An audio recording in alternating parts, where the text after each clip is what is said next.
E aí, você falou também, em algum momento você falou sobre a síndrome do pensamento acelerado. E aí uma curiosidade, porque eu já vi gente falando assim, isso não existe, isso não tem em livro de medicina, isso nunca foi diagnosticado, mas aí a gente vai observando as pessoas e tanto da ansiedade da fala, né, que a pessoa fala, acredito que pensa tão rápido que ela Sim. não conclui um pensamento, ela emenda no outro. E aí mistura aí nessa síndrome do Tourette, que eu não sei se é Tourette o nome? Com essa síndrome do pensamento acelerado, é comum? As pessoas têm muito essa síndrome, você percebe? Tem, tem. Cada dia mais. Na verdade, a gente está vivendo num mundo muito adoecedor, né? Acelerado, Então, né? ansiedade, depressão, distúrbio do sono, o pensamento acelerado é uma realidade. Existe, né? Existe a síndrome do pensamento acelerado. E que é a Sim, síndrome do pensamento tá? acelerado? Como o próprio nome já diz, a pessoa pensa várias coisas ao mesmo tempo. Então, ela não consegue, às vezes, prestar atenção no que ela está fazendo pela quantidade de conexões e pensamentos que ela faz. Pensamentos muito complexos. Fica pensando várias coisas, não consegue focar. Vou sentar e vou estudar. Ou então, vou fazer aqui esse relatório. Não, porque a cabeça dela vai para outros lugares. Uhum. Né? Não deixa de estar associado com a ansiedade, como eu digo que também é um desdobramento. O pensamento acelerado com o nível de ansiedade. É Bom, tudo bem. E aí eu lembrei do TDAH, TDAH. que também é uma. Aí você me corrige, posso estar errada, que é uma falta de concentração? Então, existe o TDAH, né, que é o transtorno de déficit de atenção, que pode estar relacionado com hiperatividade ou não. Então, tem pessoas que têm só o TDA, transtorno de déficit de atenção, e tem pessoas que têm o déficit de atenção e hiperatividade, Uhum. tá? Acontece também em consultório, as pessoas chegam e falam, eu acho que eu tenho déficit de atenção, eu não estou conseguindo estudar, ou então reclama da memória, eu acho que eu estou com Alzheimer, eu não estou conseguindo me concentrar.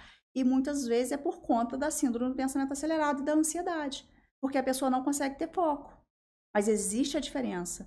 Por isso que é preciso ter um olhar profissional para a gente conseguir diferenciar uma coisa da outra. É comum fazer, né, ter uma confusão entre o déficit de atenção, né, e a memória ruim e o pensamento acelerado e de ansiedade e hiperatividade. Ansiedade e hiperatividade, né, o transtorno de hiperatividade é uma coisa, transtorno de ansiedade é outro. Pode estar associado? Pode. Existe essa comorbidade. Comorbidade contém algo junto, mas são coisas diferentes. Qual que é a principal diferença, talvez? Então, o transtorno de TDAH, a pessoa já nasce com ela. Tá? É um transtorno, assim como o transtorno do espectro autista. A pessoa já nasce com ela. Assim como o transtorno afetivo bipolar, a pessoa já tem. Que é a bipolaridade. A bipolaridade. Que também Então, muito tem se fala. transtornos que a pessoa já tem. E tem outros que são adquiridos, como a ansiedade. Né? Então, eu estou passando por algum problema e estou ansiosa. Então, eu tenho ali um nível de ansiedade mais alto, ansiedade generalizada. Já o transtorno, né, que aí é o transtorno de déficit de atenção, ou transtorno de déficit de atenção e hiperatividade, transtorno do espectro autista, já está ali. Né? Já tá, se faz lá um mapeamento genético, tá lá.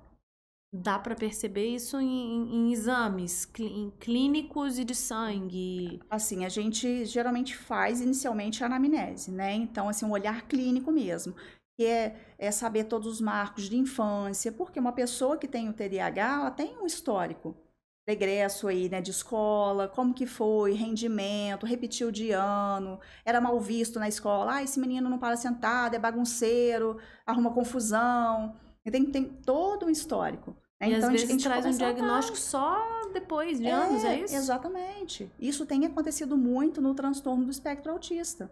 Né? Eu tenho atendido muitos adolescentes e autistas sem um diagnóstico fechado, porque são autistas leves que não tiveram lá na infância o diagnóstico. Então, está tendo um diagnóstico agora tardio, né? Porque antes não se tinha tanta informação quanto se tem hoje. Uhum. Sabe? Então, os leves não foram diagnosticados. Os leves que a gente fala, porque aí o autismo que realmente compromete, né? Ele rapidamente na infância ele é percebido, Assim, né? Na educação, eu digo pelos que pais. todos os graus de autismo existe o prejuízo, todos, né? Então, quando a gente fala leve, dá a impressão que é uma coisa que, assim, não faz muita diferença, faz muito, né? Só que a pessoa às vezes é funcional. Então, é um autista funcional. Funcional quer dizer o quê? Ele não teve um atraso, às vezes, de fala importante, ele conseguiu se alfabetizar, conseguiu estudar numa escola regular, né? Mas passou desapercebido, por exemplo, as alterações de senso-percepção, que tem uma sensibilidade auditiva, né? Ruído incomoda, tem uma aversão a determinados tipos de tecido, seletividade alimentar. Então, tem várias coisas dentro do autismo que às vezes não é visto na infância porque a criança rendeu, ela foi. Agora, não está aprendendo, né? Não está conseguindo alfabetizar, não está falando, principalmente, né? Porque quando fala, vai embora. Não falou, opa, tem algum problema ali. Uhum. Né? Então, existe vários atrasos de neurodesenvolvimento, às vezes, na infância, que consegue a pessoa, opa, esse daqui tem. Então, já de moderado para grave, aí faz o diagnóstico mais fácil. Os mais leves, não. Às vezes passa batido, mas quando chega lá na adolescência, em algum momento da vida, eles chegam no consultório com ansiedade, com depressão. Por quê? Muitas vezes eles têm aquela sensação de não pertencimento. Né?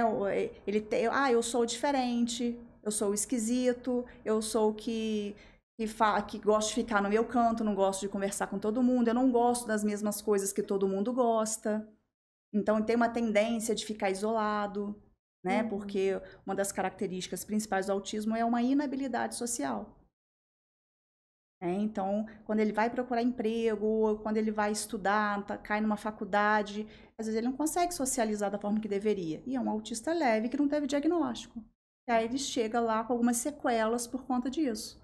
E aí a gente vai investigar melhor, aí às vezes descobre um autismo.